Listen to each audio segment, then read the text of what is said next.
Oui, oui, oui, je suis d'accord avec Thomas. Je ne sais pas pourquoi Jésus voulait l'embrouiller là. Je suis d'accord avec Thomas.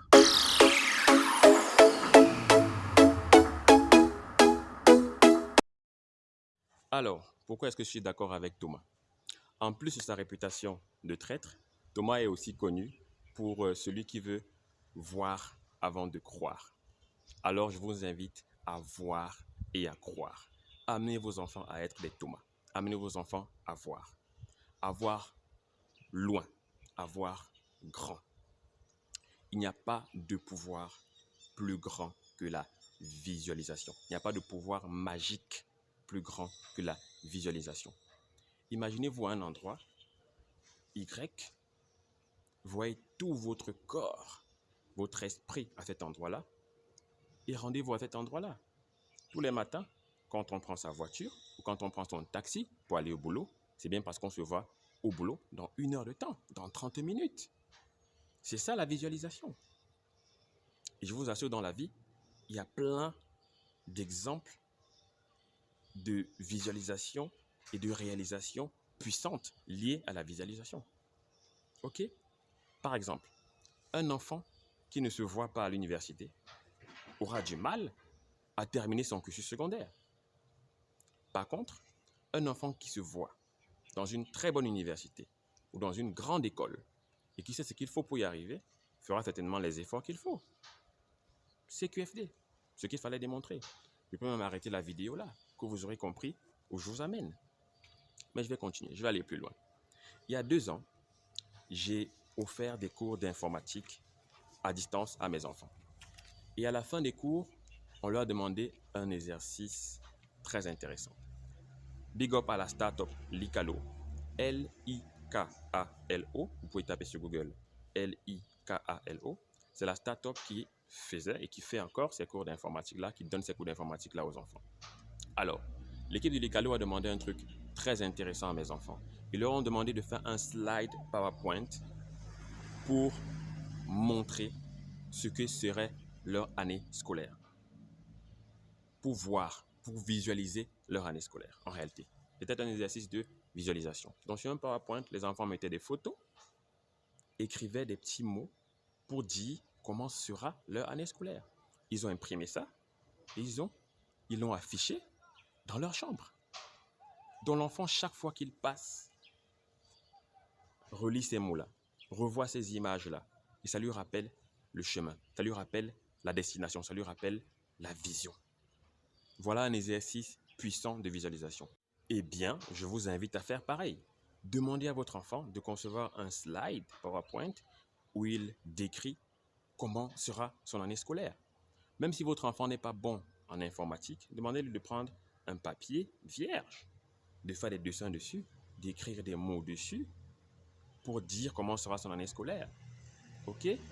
Et quand l'enfant s'écartera du droit chemin pendant l'année, vous pourrez simplement lui dire, regarde ce que tu avais écrit, regarde ce que tu avais dessiné.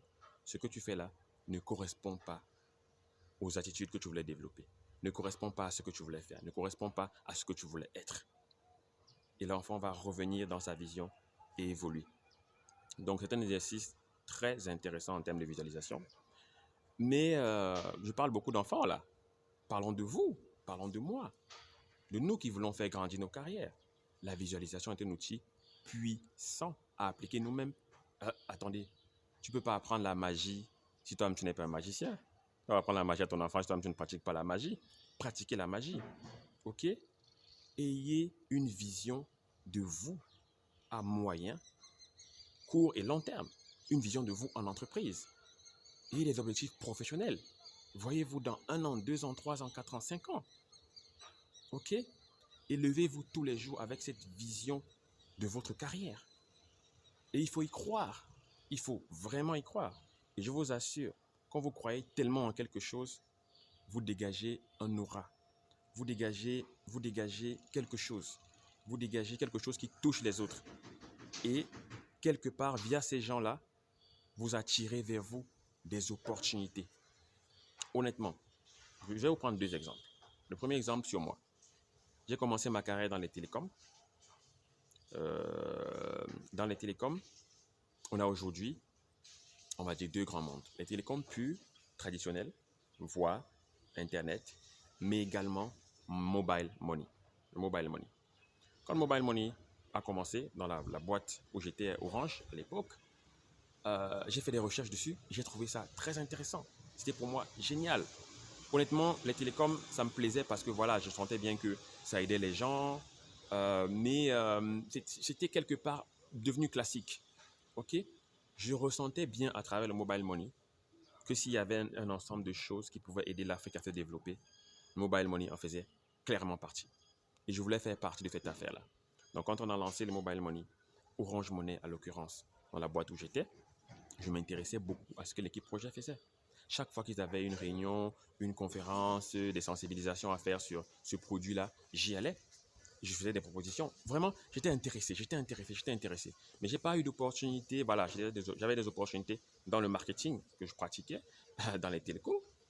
Et voilà. Et un jour, à Abidjan, j'ai rencontré une de mes patronnes du groupe. Je travaillais sur des projets RSE et j'étais plutôt bon. Et on a discuté lors d'une formation qui n'avait rien à voir avec le mobile money. Rien à voir. Mais tellement on ressentait le mobile money dans moi. J'en parlais sans qu'on... Voilà, on parle de mille d'un sujet, je tombe toujours dessus. Elle a senti que j'avais vraiment cette motivation, cette envie d'être dans le monde du mobile money. Et un jour, le DG d'une filiale d'Orange cherchait un bon chef projet pour lancer Orange Money. Je n'avais jamais fait Orange Money de ma vie.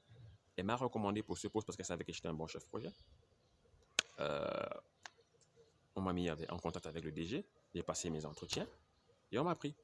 Je n'avais jamais fait Orange Money avant. Mais on m'a dit, voilà, tu es directeur d'un projet dans un pays, tu vas lancer le mobile money dans un pays, tu n'as jamais fait ça avant. Bon, j'ai réussi grâce à Dieu. Je voulais juste vous dire, grâce à cette visualisation, je me voyais changer de stream, aller dans le mobile money. Je le dégageais tellement que l'opportunité est venue à moi. Je vais vous prendre un deuxième exemple. Récemment, en carrière, en entreprise, on a ouvert un poste de manager. Il y avait plusieurs candidats, mais un top 2. Un top 2, je dirais. Des personnes qui bossaient déjà un peu sur l'activité. Et ils étaient deux à être pressentis à ce poste-là. Des deux, il y avait un gars et une fille. Le gars, pour moi, était clairement plus compétent que la fille. Techniquement, je veux dire, compétent, non, il y a des compétences techniques, il y a des compétences managériales, ainsi de suite. Non, je veux dire, techniquement, le savoir-faire, la vis, le boulon, le gars était plus bon que la fille. Mais la fille a eu le boulot. Je vous assure, ça n'a fait l'objet d'aucune contestation, même pas du gars.